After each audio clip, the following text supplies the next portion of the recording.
Hi, Joey. How are you today?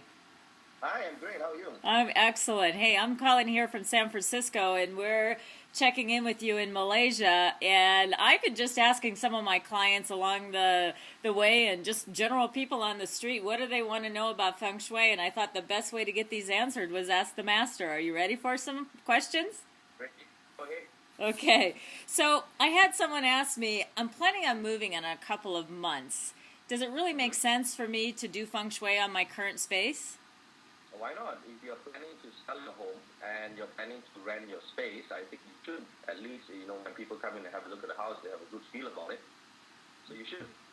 Well, and what advantage would it have for that person to move on to their next space? There's no advantage for them to move on to the next phase. The person would have to look at their future home and fix the feng shui there if they want to ensure that they move to a better house. Right. That's right. Okay. And I had another person ask me that she's been told by another Feng Shui consultant that she had bad Feng Shui in her house because they told her that she has an underwater stream going right Okay. under her bed. Now, how would that affect her? Well, now underwater streams are not part of classical feng shui, and in fact, most land, if you dig far enough, you're going to find some water somewhere. So I don't think you should be concerned with water that you cannot see.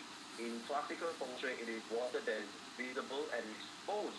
That is the ones that affect the quality of feng shui. So all the hidden water, like those in the little Evian mineral bottles that you have, will not affect you. Okay, so I don't think she needs to be concerned about that. Then she can throw Not out at that all. other person's Yeah. advice. Okay, so I have this question, and this one actually I get asked a lot. I had this person wants to do feng shui in their home, and their partner is totally against having feng shui in their house. She said, "How can I convince my husband to know that what we're doing is actually positive for both to enrich both of our lives?" What can she tell her husband? Well, there are many things you can tell a husband. But first of all, I think one has to agree that you're going to get feng shui advice, because otherwise, before you get feng shui, you already started an argument. There's no point in it. Feng shui is supposed to harmonize, to help people, and if that's what's stopping you, then maybe you shouldn't do it in the first place.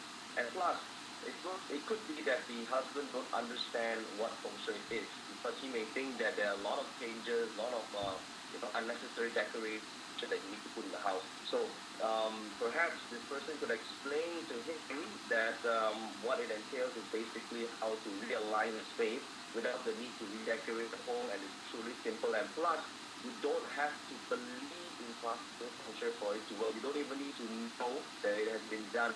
That's a good thing. So if it is true classical feng shui, you don't have to believe in it, because it affects the actual environment and it will affect you anyway, just like the air that you breathe, regardless of whether you believe in it or not. So that's a good thing. So would you even say go ahead and have the home feng shui even if her husband doesn't know?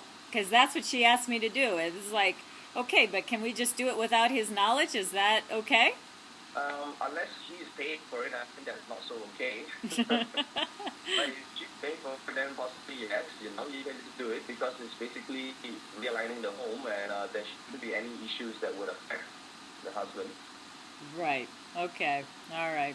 And then my last question on the home here today was someone was interested in, she moved into a new area. She's moving to San Francisco, and she would like to know what she can do to make her house more sociable, that she can attract new friends now that she's moved into Social. this area. Okay. Right. Southeast direction in general is actually better for communication. Okay, in general. The other sector will be the west direction.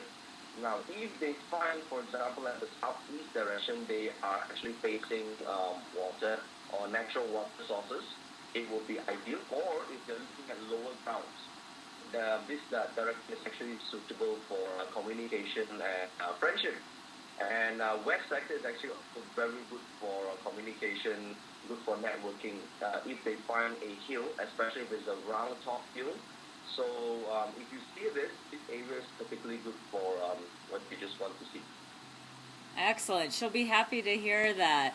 Well, Joey, I know I've taken up a lot of your precious time today. I really appreciate your time and efforts towards helping us with better feng shui here in the West and around the world for that matter. So if people want to get a hold of you, what's the best way to get a hold of Joey Yap? Well, they can log on to my Facebook. It's facebook.com/JoeyYapFB. So check it out. Okay, and then how about some of your courses if somebody wants to learn about more teaching that you do? Okay, they can log on to my academy website. It's masteryacademy.com. Okay, and then for more information about Kathleen Horvath or Five Elements Group, you can always check me out at 5elementsgroup.com. Hey, thanks, Joey. We'll see you soon. Yeah. Bye.